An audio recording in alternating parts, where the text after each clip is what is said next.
Reencontrándonos, Ricardo, una vez más en este espacio y en esta ocasión ante, bueno, un nuevo 12 de octubre, podemos pensar que hay para decir siempre lo mismo, sin embargo, no es así. Y además está bueno a veces repasar algunas conceptualidades, ¿no? ¿Cómo estás?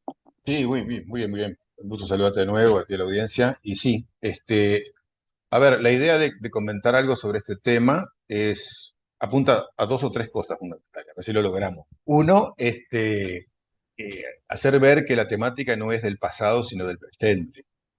Ahora Ujú. vamos a estar a propósito.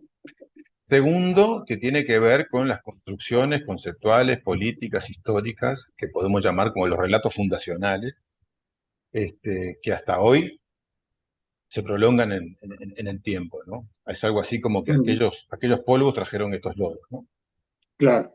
Tercero, tal vez ayudar un poquito a que, a pesar de los datos de investigación científica, ciencias sociales, son muy evidentes en muchas cosas, a veces parece como que seguimos repitiendo y repitiendo aspectos que tal vez se decían hace 100 años, o 50 años, 80 años, pareciendo como que no hubieran cambiado, ¿no? Entonces me parece que también hay una información importante para compartir.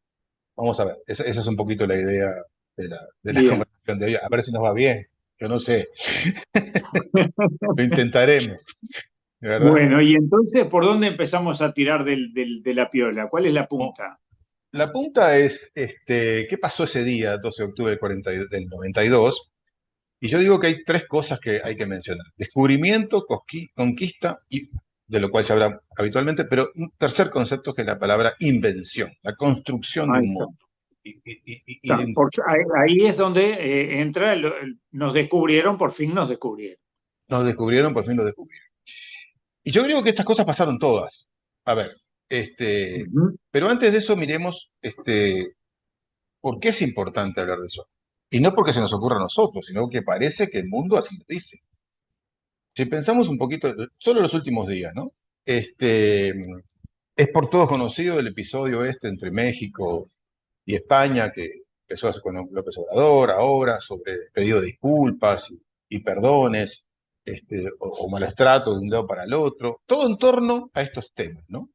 Y uno se podría pensar, bueno, pero ¿qué sentido tiene? Si fuera verdad que es una cosa del pasado, como dice, por ejemplo, la oposición, que es la que más vocal ha sido en estos días en España sobre el tema, como por ejemplo Sánchez Feijóo, que es el líder del Partido Popular, que habla de que ahí se quieren hablar de leyendas negras anacrónicas o querellas artificiales, ¿qué sentido tiene hablar 500 años después de lo que pasó antes? Bueno, o los de Vox, que es extrema derecha, ¿no? Que, Mm.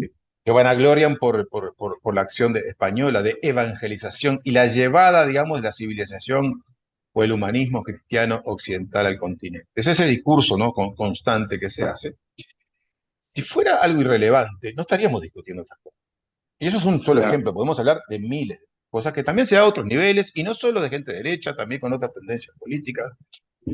Una revisión constante y uno ponerse constantemente a discutir estas cosas. Y quería decir también que esto no solo ocurre con España y América, también ocurre con el Reino Unido. Solo quería recordar que cuando asumió el nuevo rey, el actual rey, Carlos III, que no es un muchachito, pero vivió tanto tiempo, él hace poquito asumió, dos pueblos indígenas, comunidades indígenas de 12 países del Commonwealth, muchos de las islas del Caribe, pero también Australia, también Nueva Zelanda, le exigieron, le reclamaron a la a la corona británica, que reconociera los hechos ocurridos, los horribles impactos que tuvo la conquista, el genocidio, etcétera, etcétera, etcétera. En muchos de los términos similares, parecidos a lo que podemos hablar en lo que ha ocurrido entre España y América Latina. O sea que no es un tema solo de América Latina, lo quería mencionar porque el tema tiene que ver prácticamente con todos los imperios coloniales, también con los franceses.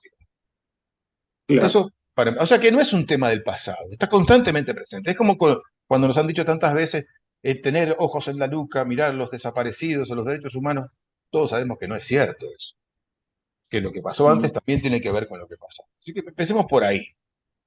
Tan así que si nosotros miramos qué se conmemora el 12 de octubre, es una respuesta muy difícil.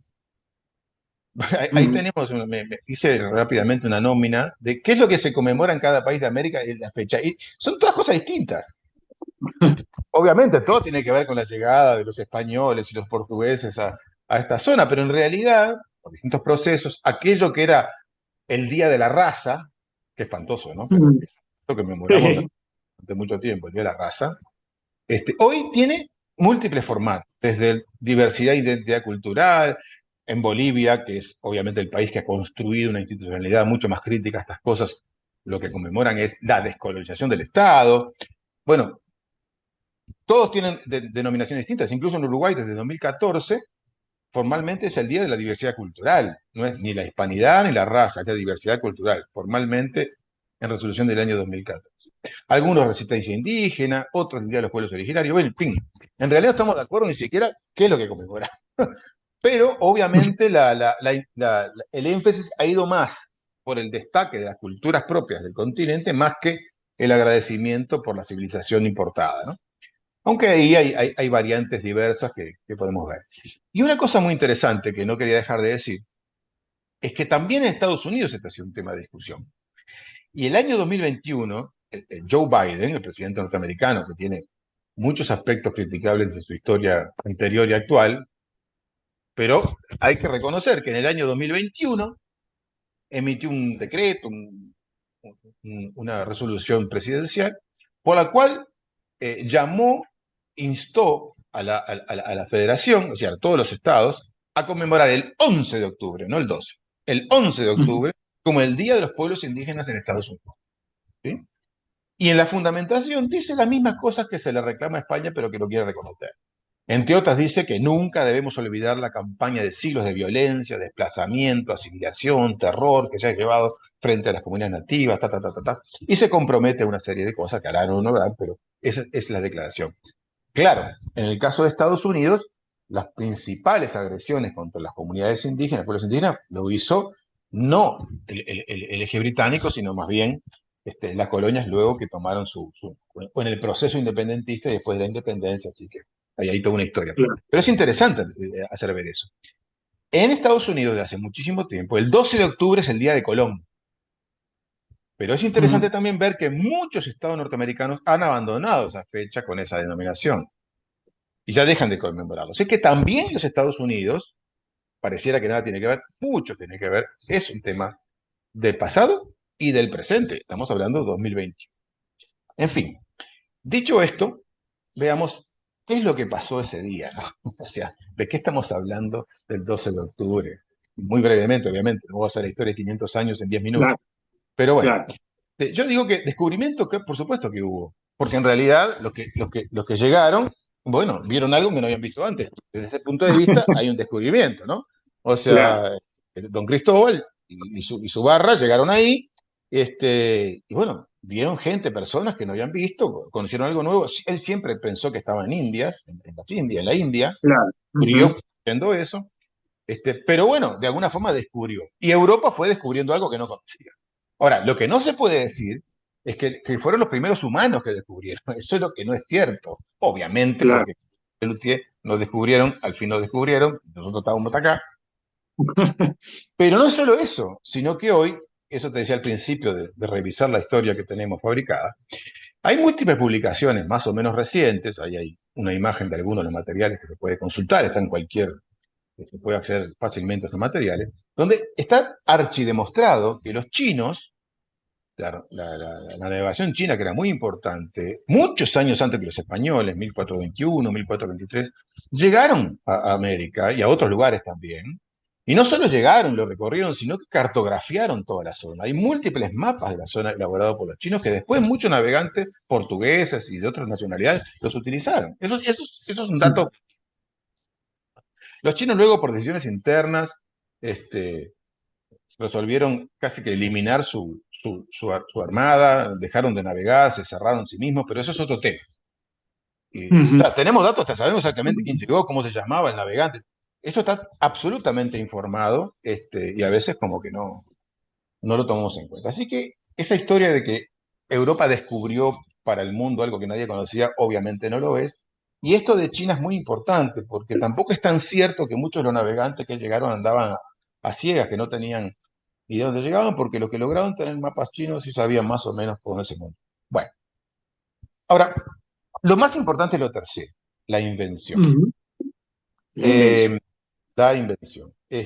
Fíjate que hay un famoso texto de Todorov, un investigador búlgaro, que hace muchos años escribió un material extraordinario, a mí por lo menos me resultó extraordinario, que se llama Descubrimiento de América, la invención del otro. O sea, Ajá. lo que hizo la conquista fue construir un otro, construir la otra. Cuando tú lees el primer texto que escribió Colón, o sea, el 12 de octubre de 1492, llevaba 10 minutos de conocer a las personas que había visto y ya lo describió. Y lo describió como decimos ahí. Era gente desnuda, como su madre los parió, así dice la carta. Son de color como los canarios, ni negros ni blancos. Y dice, son gente muy pobre, no tienen nada, no tienen religión, no tienen nada. Esa lógica de construcción del otro, desde la negación, desde la ausencia de cualquier valor, de cualquier cultura, es lo que da base a toda la construcción conceptual después que justifica la conquista y el genocidio. Algo que además los españoles ya venían haciendo en otros procesos anteriores. Esto es muy importante. Hay una construcción y una invención del otro que luego Ginés de Sepúlveda desarrolla mucho más, en detalles, porque hay una construcción de los españoles de justificar, cómo justificar la conquista y la apropiación de esos territorios.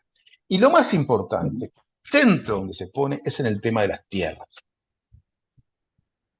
Se Claro. justifica la manera de poder acceder a las tierras a través del concepto de res nullius. Como ellos no existen, no tienen civilización, no tienen cultura, no tienen nada, entonces no tiene sentido que tengan tierra. Las tierras son nuestras. Eso también lo hace John Locke después, y también eso justifica la conquista británica, ¿no? Esto en la modernidad se llama la doctrina del descubrimiento, ¿no? Hay Ujú. documentos de Naciones Unidas que se ha discutido también hace poco tiempo, por eso insisto que es un tema presente, porque la doctrina del descubrimiento es lo que justificaba antes, pero también ahora, a través de la colonia, es la apropiación de tierras, territorio, el uso de recursos naturales.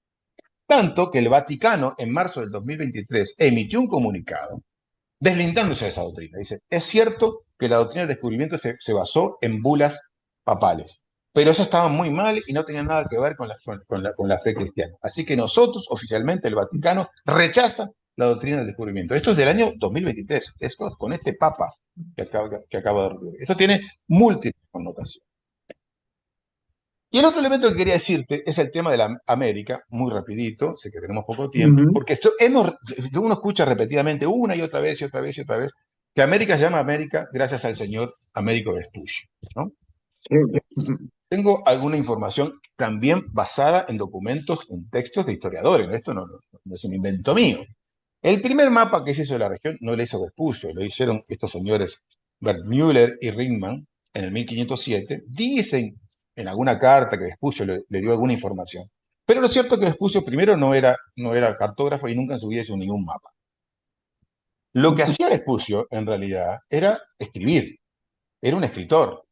Y lo que hizo Claro. fue, eso sí, tuvo la gran ventaja de que como él llegó en algunos barcos al sur de América, se dio cuenta que Colón estaba equivocado, que no podía estar en las Indias, porque supuestamente las Indias estaban en el norte, no en el sur. Él fue de los primeros que Claro. dijo, acá hay otro continente. Eso sí es un mérito de Vespucio. Pero en realidad lo que hizo fue escribir y escribir y escribir.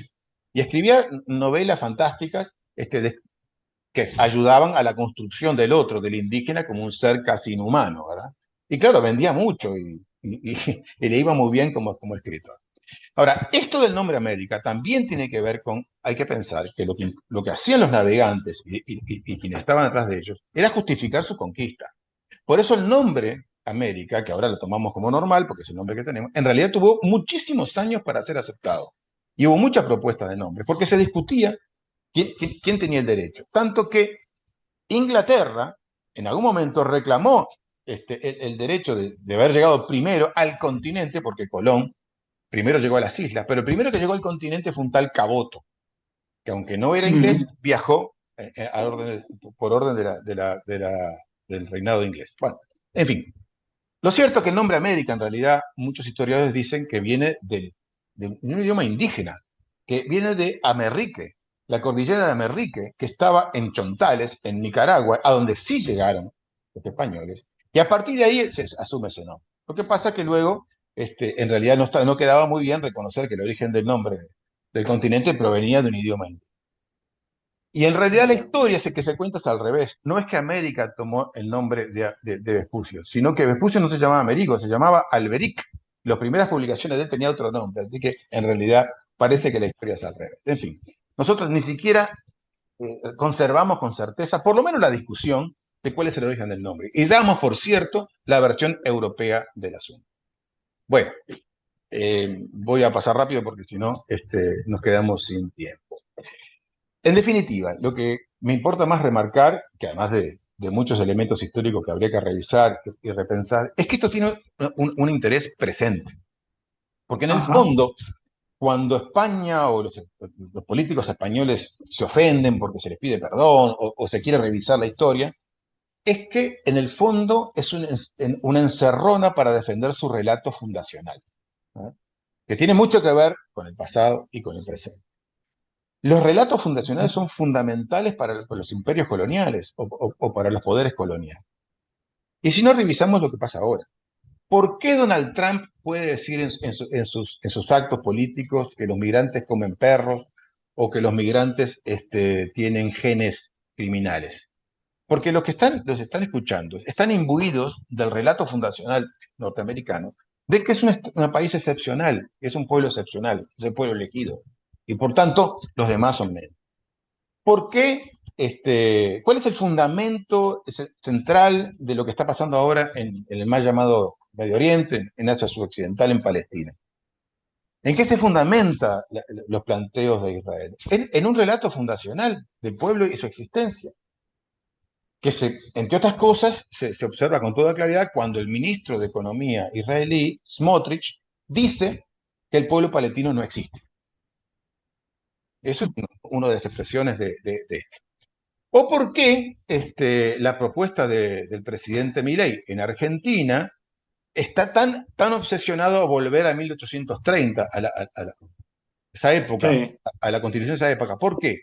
Porque es eliminar de plano todo lo que vino después y volver a ese relato del país del desierto.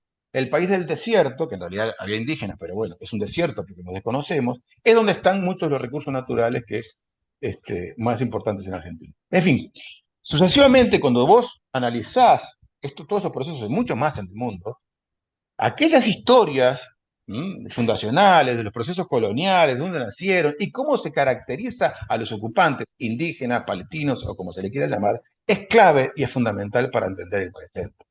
Por eso la discusión sobre el 12 de octubre no es baladí, no es menor, sino que es esencial para entender el mundo en el que estamos ahora. Buenísimo, Ricardo. Me encantó el cierre, el redondeo del ayer y el hoy como forma de entender dónde estamos parados. Buenísimo, realmente. Bueno, ojalá sea útil.